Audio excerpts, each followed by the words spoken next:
नमस्कार शेतकरी मित्रांनो, आपले माझी शेती माझे प्रयोग या यूट्यूब चॅनलवर स्वागत आहे.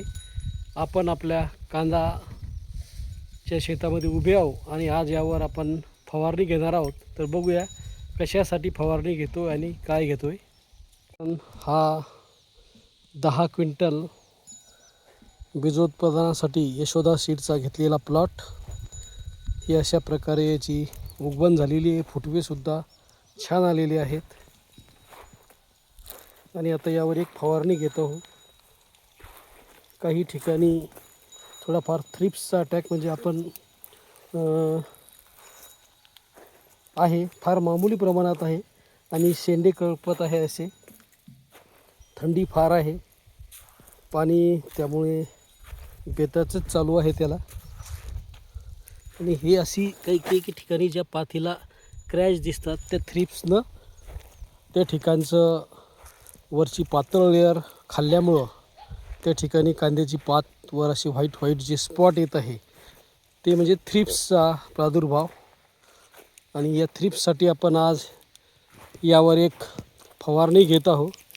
या फवारणीमध्ये थ्रिप्ससाठी आपण ॲड फायर हे धानुका कंपनीचं इन्सेक्टिसाईड, यामध्ये इमिटा क्लोप्राइड 70% आहे, हे टाकत आहो.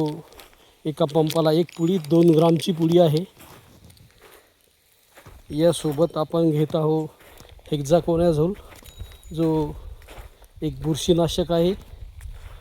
हेक्झाडिन नावाचं धानुकाचंच तो प्रॉडक्ट आहे. तो त्यासोबत 21-21 आणि बायोव्हिटा, हे आपलं बायोव्हिटा बायोस्टिम्युलंट आणि टॉनिक. हे NPK 21-21,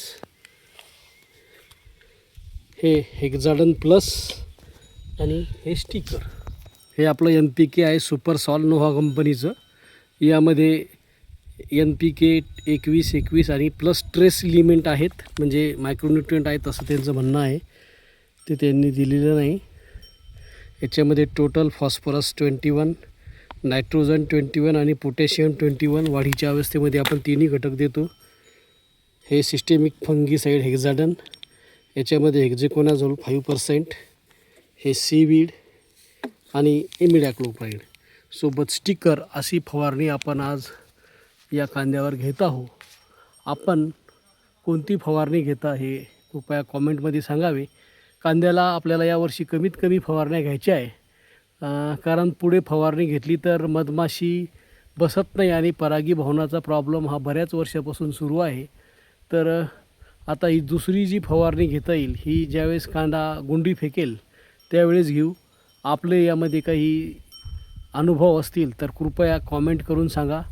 व्हिडिओला लाईक, शेअर आणि चॅनलला सबस्क्राईब करा. धन्यवाद.